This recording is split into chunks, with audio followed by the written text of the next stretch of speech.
Selamat datang di channel Cerita Cinta, channelnya cerita cinta romantis. Sebelum lanjut, mohon dukungannya dengan like dan subscribe dulu. Istri yang tak dianggap, bagian 21. Jadi ini ya orang yang sering kamu ceritakan, Kak, ujar Farida sambil tersenyum tipis. Di sampingnya, seorang wanita muda menatap Anjani dengan dingin. Gayanya tajam, jelas bukan tatapan suka. Ini kakak aku, Tiara Atmaja, ujar Raka. Tiara mengangguk kecil, senyumannya kaku. Anjani bisa menangkap dengan jelas nada penilaian di tatapannya. Cantik sekali kamu, sayang. Hampir tiap malam Raka cerita tentang kamu ke mamah, ucap Farida. Anjani tersenyum. Ia sempat mengira akan ditolak mentah-mentah, tapi ternyata tidak. Iya, maah. Anjani juga penemu formula AJ25 itu. Loh, ujar Raka bangga. Farida menoleh, ekspresinya berubah jadi lebih tertarik. Wah, kelihatan sekali kamu pintar. Kami nggak mempermasalahkan status kamu sebagai calon janda. Kamu masih muda dan punya masa depan cerah, ucap Farida sambil menatap Anjani penuh makna. Terima kasih, maah, jawab Anjani singkat. Anjani dulu kuliah di mana? Tanya Tiara, suaranya datar tapi menyelidik. Anjani menarik napas.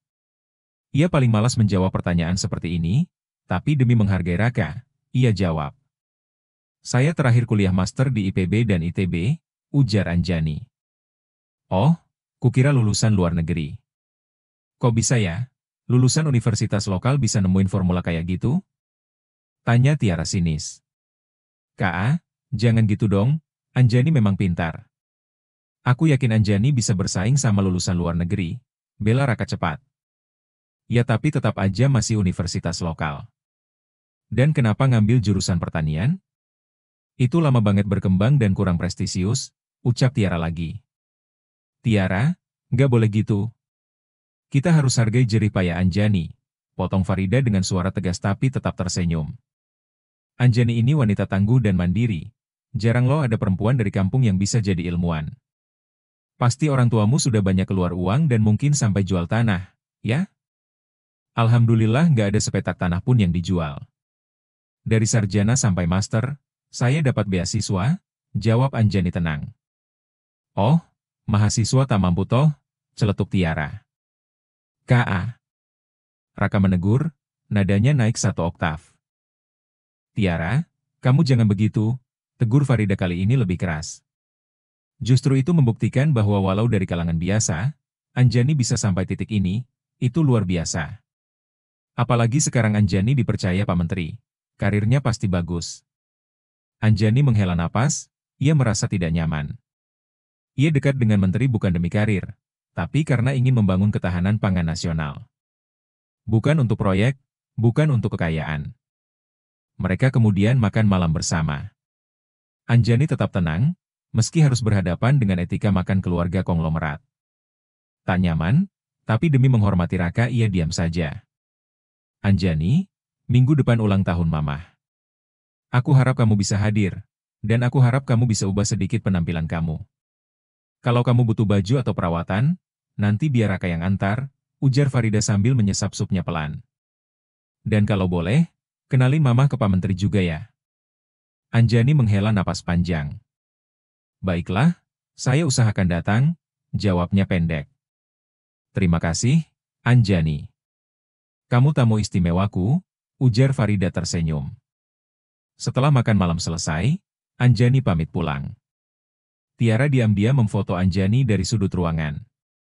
Entah untuk apa, tapi tatapannya membuat Anjani sedikit tidak enak. Raka mengantar Anjani ke mobil. Nih, jangan lupa ya datang di ulang tahun mama aku. Kalau kamu butuh perawatan atau baju mahal, tinggal bilang aja sama aku, ucap Raka. Anjani menatap lurus ke depan, suaranya datar. Aku akan datang, tapi jangan pernah atur aku untuk ikut gaya pakaian yang kamu tentukan, ucap Anjani. Anjani, suara Raka meninggi nadanya memaksa. Maafkan aku, Anjani. Aku mohon kamu berubah demi aku akan kenalkan kamu sebagai istriku. Jadi, tolong berubahlah demi aku, ucap Raka memohon. Anjani menoleh ke arah luar jendela mobil. Sudah sampai, aku mau istirahat.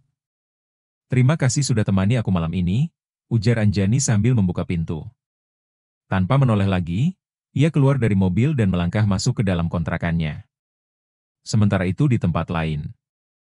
Setelah keluar dari ruang sidang, suasana mobil yang membawa mereka pulang dipenuhi keheningan. Wajah Mirna masam, tangannya terus menggenggam tas dengan kuat. Begitu tiba di rumah, ia langsung duduk di kursi ruang tamu dan membuka suara. Lucy, cepat telepon ayahmu, suruh dia cari cara biar Anjani wajib bagi harta ke Ricky. Ayahmu pasti punya kenalan di pengadilan. Bentak Mirna tanpa basa-basi. Lucy menelan ludah. Ayahku masih umroh, Bu. Sekitar sebulan nggak bisa dihubungi. Mirna menoleh cepat, kok umroh bisa lama banget? Sekalian ke Timur Tengah, katanya mau cari investor. Soalnya ayah dipercaya pemerintah buat urusan kerja sama luar negeri, jawab Lucy mengarang seadanya. Mirna mendengus, menepuk-nepuk kakinya gelisah. Terus gimana ini? Jangan sampai kita pulang dengan tangan kosong, kita harus dapat sesuatu dari Anjani. Sudahlah, Bu. Adi akhirnya bersuara. Ricky juga sudah sah nikah sama Lucy. Mending fokus ke depan saja, Anjani biarkan pergi. Lucy menatap Adi curiga. Pak, sebenarnya Anjani bisikin apa sih ke Bapak sampai Bapak kayak takut gitu sama dia? Adi mengangkat bahu pura-pura tenang. Enggak bilang apa-apa, cuma ya, dia ngaku punya kenalan di kementerian, katanya bisa bikin hidup kita hancur kalau macam-macam. Berat. Mirna menghantam meja dengan telapak tangannya. Perempuan sialan itu nggak bisa dibiarkan. Kalau dia nggak bisa kembali sama Ricky, maka dia harus kalah di pengadilan. Harus bayar kompensasi. Suasana memanas. Lucy terlihat tidak terlalu fokus, pikirannya melayang pada satu sosok Raka. Lelaki yang sempat berdiri di sisi Anjani di ruang sidang tadi. Bukan Ricky yang memenuhi benaknya sekarang, tapi Raka. Tampan, tegas, penuh wibawa. Aku masih mencintai Anjani, Bu, kata Ricky tiba-tiba, suaranya pelan seperti gumaman. Seketika tiga pasang mata menoleh tajam padanya. Kamu bilang apa barusan? Suara Mirna meninggi. Ricky, kamu itu sudah punya Lucy. Dia calon ibu dari anak-anak kamu sudah sah jadi suami dia. Iya, Ki, sahut Adi cepat. Fokus aja sama Lucy. Dia itu pinter, banyak relasi, dia bisa bantu kamu naik jabatan. Kamu bisa jadi direktur atau punya perusahaan sendiri, jangan lihat ke belakang. Mirna berdiri menunjuk wajah Ricky. Jangan pernah berpikir balik ke pelacur licik itu. Anjani itu pembohong.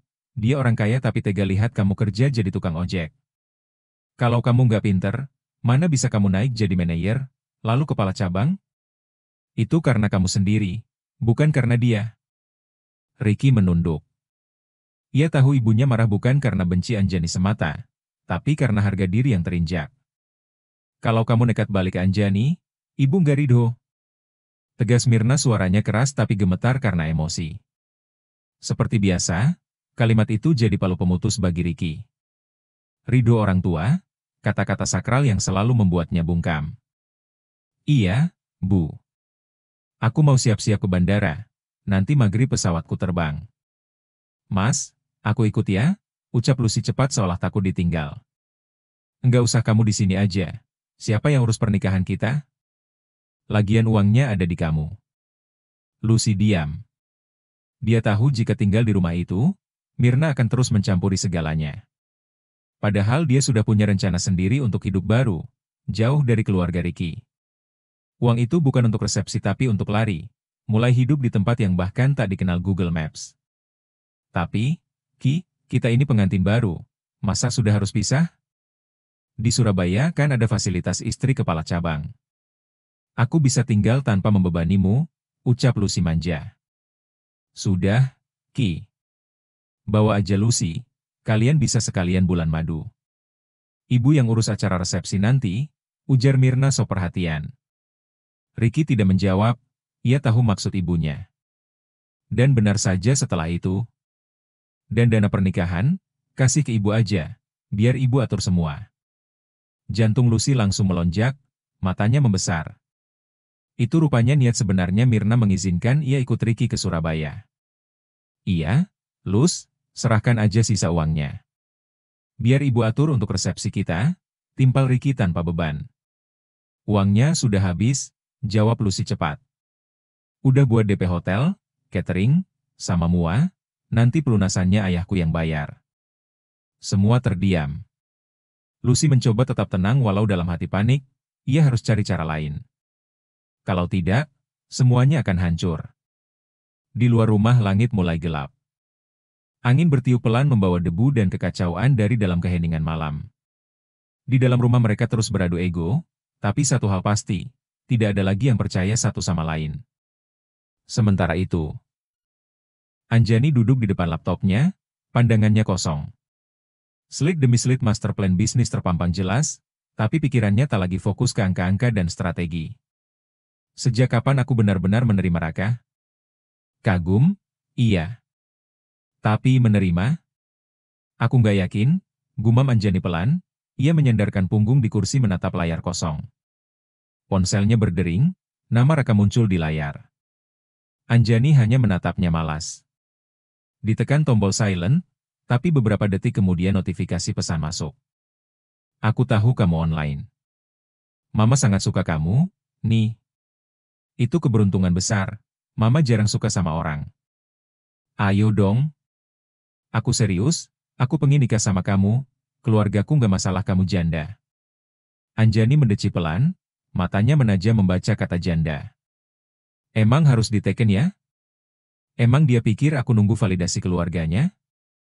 Gerutunya dalam hati. Belum sempat ponsel diletakkan, satu pesan lagi masuk. Nih, jangan putus silaturahmi, dosa itu. Angkat ya, ada hal penting yang harus aku bilang. Silaturahmi? Anjani mengangkat alis. Apa sih ini? Perasaan hubungan kita belum sejauh itu juga, ucapnya kesal. Ia letakkan ponsel di meja dan balik lagi ke layar laptop. Tapi dering ponsel kembali menggema, kali ini nama yang muncul, Rizky. Anjani mendesah panjang. Kenapa sih semua cowok akhir-akhir ini suka maksa? Desisnya, tangannya nyaris menekan tombol tolak, tapi pesan masuk lebih dulu.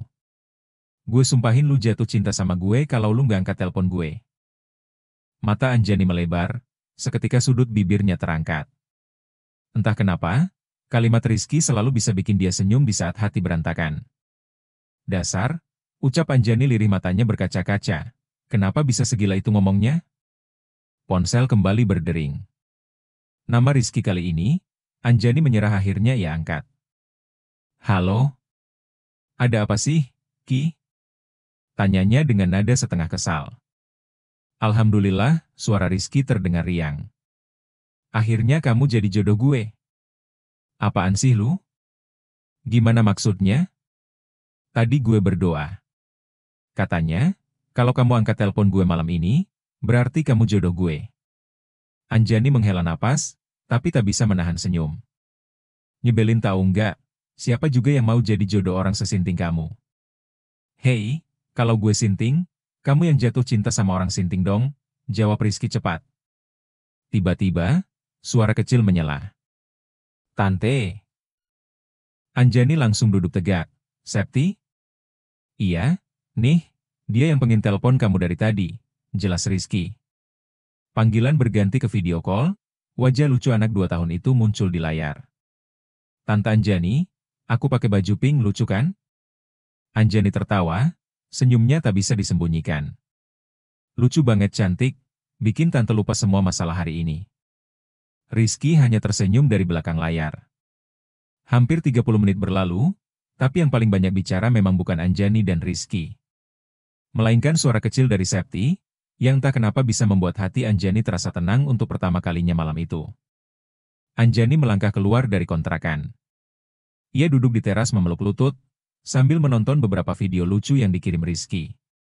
Di salah satu video, Rizky menirukan gaya presenter berita tapi dengan suara cempreng dan topi mandi di kepala. Anjani tersenyum kecil. Orang ini, udah kehilangan perusahaan, tapi masih bisa bikin orang lain ketawa, gumamnya heran. Tiba-tiba, Jamal menghampiri dengan raut canggung. Bu, saya jadi nggak enak hati. Rasanya kayak makan gaji buta kalau begini terus. Ada pekerjaan lain nggak, Bu? Tenang aja, saya nggak minta bayaran tambahan. Kata istri saya juga, kalau ada cucian baju biar dia bantu cuci aja, ujar Jamal tulus. Anjani menarik napas panjang lalu tersenyum tipis. Nggak usah repot-repot, Pak. Saya nggak biasa dicucikan orang lain. Bapak cukup jagain saya aja dari jauh. Saya tahu kok Bapak bukan orang sembarangan, santai aja. Tapi, Bu, sudah, jangan terlalu dipikirkan, potong Anjani lembut. Jamal diam sejenak lalu bertanya pelan. Bu, punya kunci cadangan kamar Firman nggak? Ada, memangnya kenapa? Sudah 3 hari dia nggak keluar kamar, Bu. Kata temannya, dia baru ditinggal nikah sama pacarnya. Saya takut kenapa-kenapa. Biasanya sih masih nyahut kalau dipanggil, tapi sejak sore tadi diam aja. Anjani langsung berdiri. Apa? 3 hari nggak keluar? Iya, Bu. Ya sudah, ayo kita cek sekarang. Bersambung.